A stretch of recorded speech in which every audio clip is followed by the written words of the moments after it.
Great. Well, if you could introduce yourselves. Nick. I'm Dom. Jay. Kevin. Cool. So, have you guys started working on any new material yet for your next record? Yes. Is there any kind of hint you can give about the vibe you're going for the next record? Like what direction you're going in? It's pretty different. Yeah. I don't know. I can't really say anything. I don't really know how to describe it, but it's pretty different. That's all I can say. Have you guys been writing on the road, writing a lot of stuff? Yeah, all the time. Yeah. It doesn't really matter where you are. It can happen anywhere. Do you have on the computers? Cool. Do you have an ideal time when you will get it done and get it out? And all that? It'll definitely be done by the end of the year, but it always takes ages for the industry to like get things moving with actually, getting it out there. So maybe next year, early next year, I'd say. Cool. So when you guys are touring, do you encounter a lot of misconceptions about being from down under? A lot of things that people assume? Well, yeah, there's the obvious ones. Like us riding kangaroos around. Yeah. I But think we're nicer than we are. They just assume because you're from down. Cool. It seems like there's been a lot of kind of dance rock coming from down under lately. Obviously stuff on your label like Cut Copy and stuff like that. Do you think there's any particular reason for that? Well, I don't know. I'm not really sure what makes it past the Australian shores and what doesn't. Yeah. I think there's been a long tradition of like Australian rock and pub rock and really rock. Yeah. And I think people had that for so many years, and there was never any other sort of music. And then after about 2000, people started, with the internet and everything, people got into other, there weren't very many electronic bands in the 70s and 80s and 90s in Australia. Right. So I think it was kind of a new kind of, not fad, but like thing, What would your fans be most surprised to learn about you? Like what facts about each of you would your fans be completely shocked by? Our lack of drug taking, perhaps. Or not as many drugs as people think. Yeah. Do you have a lot of fans offering you drugs and asking for drugs? Not really. Depends where we are. It's just assumed because your music is psychedelic and stuff like that you guys are on. There's a lot more people who don't make music who take a lot more drugs than us. Right. We're just a mob of imbeciles, really.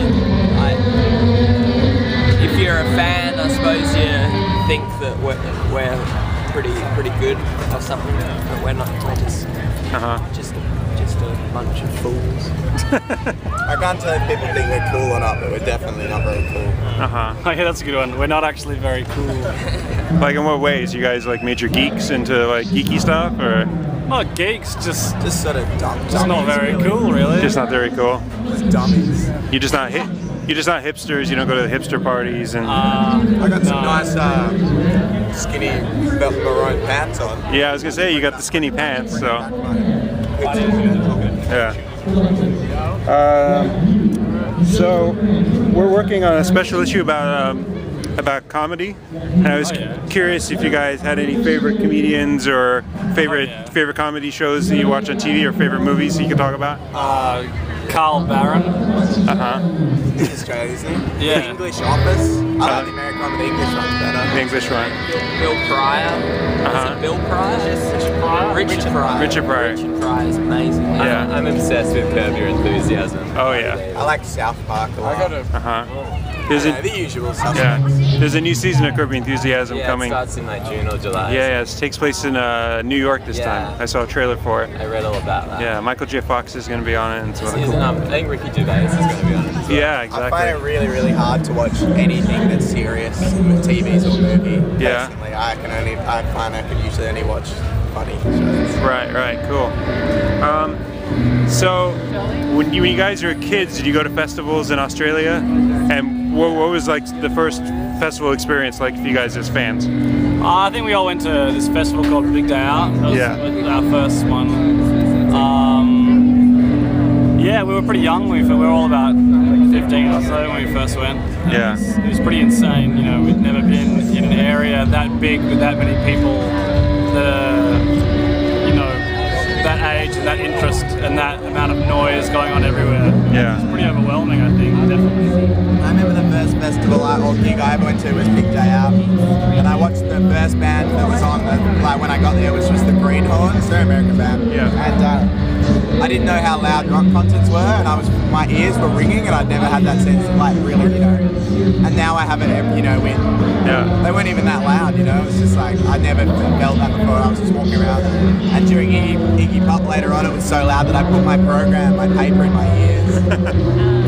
I didn't have earplugs. I was like 14 or 15. Yeah, that's cool. I remember when I first had ringing in my ears when I was about 10. I saw James Brown. Whoa. And I was like really freaked out. And my sister, same here. at night, I was trying to go to sleep and it was ringing. I was like, "What's wrong with me?"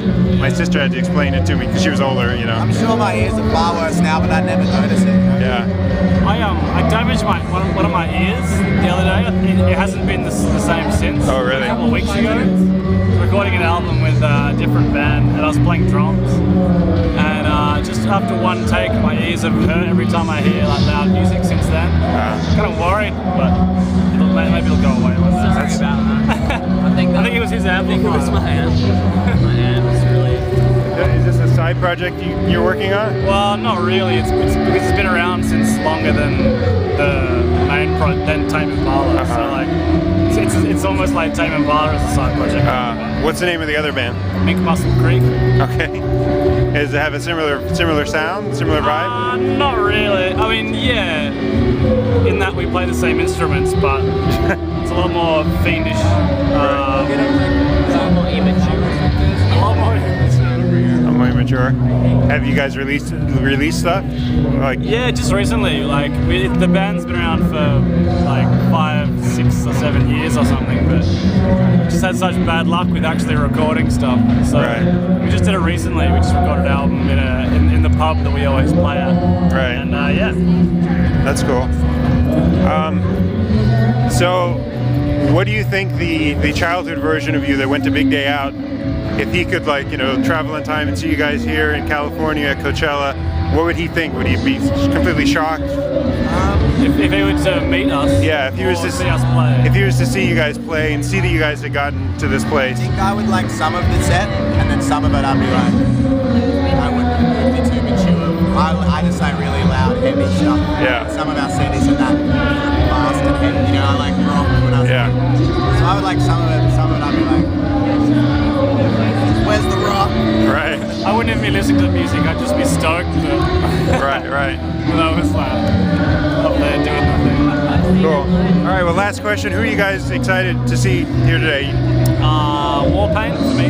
Yeah. All the bands playing the same time as us. Oh, right. Yeah. Either at the same time or right before or after us on our stage. Oh, that sucks. Ariel Pink, I've never seen it. But What about you I guys? just wanted. I get to see Warpaint, but I really wanted to see Ariel Pink again, but at the same time as us. Yeah. Sucks ass. It sucks. Yeah, it sucks for us too. But oh well. oh yeah, exactly. It's But I'll be watching you guys. Don't worry. Thanks, bro. Cool. All right. Well, thanks a lot. Thank you.